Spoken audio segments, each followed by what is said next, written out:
কেমন আছেন সবাই? আমার নতুন একটা ব্লগে সবাইকে স্বাগত। আজ রবিবার, সকাল বাজে এখন 7:30। আজ যাব বাড়ি। এবার তো ঈদে অনেক দিনই বন্ধ পড়েছে সবারই, আমরাও ঈদের বন্ধেই আজ বাড়ি যাচ্ছি। আসলে বাড়ি থেকে তো দূরে আছি বহুত বছর হলো, কিন্তু এখনো কেন জানি না বাড়ি যাওয়ার কথা হলে আগের দিন রাতে আমার ঘুম হয় না। মনে হয় কখন সকাল হবে আর কখন বাড়িতে যাব। একেই হয়তো বলেন নারীর টান।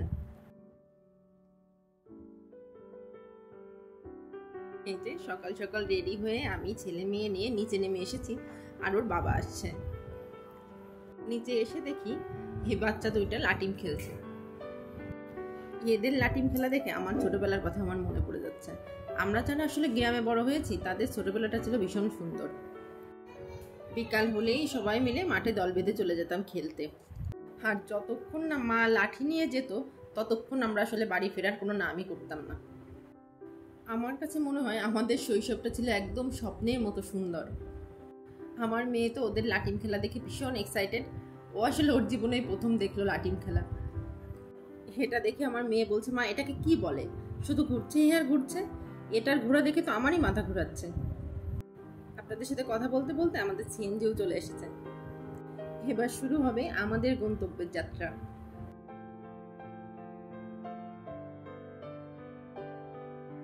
তবে সত্যি কথা কি, ছুটি শুরু হওয়ার আগেই মনে হয় ভালো, কারণ এতদিন ধরে মনে হয় যে কখন ছুটি শুরু হবে আর কখন বাড়িতে যাবো। কিন্তু ছুটি যখন একবার শুরু হয়ে যায় তারপর তো দেখতে দেখতে দিনগুলো চলে যায়। যে এখন উঠে গেছি পদ্মা সেতুতে। পদ্মা সেতু আসলে আমরা যারা পদ্মার উপরের মানুষ আমাদের সবার কাছে একটা আবেগের নাম। আমি যখন প্রতিবারই পদ্মা সেতুতে উঠি আমার কাছে ভীষণভাবে মনে পড়ে পদ্মা সেতু হওয়ার আগের দিনগুলো। ঈদের এই সময়গুলোতে আমাদের যাতায়াত নিয়ে কি দুর্ভোগেই না পড়তে হতো। এমনও সময় হয়েছে যে 2-3 দিনও অনেক সময় ঘাটে বসে থাকা লেগেছে। আর এখন সেই আমরাই 3 থেকে 4 ঘন্টার ভিতর আমাদের বাড়িতে পৌঁছে যাই। সত্যিই মনে হয় এখন স্বপ্নের মতো। আর আমার ছেলেকে দেখেছেন? কোনো ক্লান্তি নাই তার, ফুল এনার্জি। আমি এতবার ওকে ঘুম পাড়ানোর চেষ্টা করলাম, না, সে কিছুতেই ঘুমাবে না। সে এখন দিদির সাথে আর বাবার সাথে বসে করবে খেলা। ওদিকে আমাদের যাত্রাও শেষের পথে, পৌঁছে যাবো আর কিছুক্ষণের ভিতরই বাড়িতে। এই যে আপনাদের সাথে কথা বলতে বলতে আমরা বাড়িতেও চলে এসেছি। কতদিন পরে বাড়িতে আসলাম।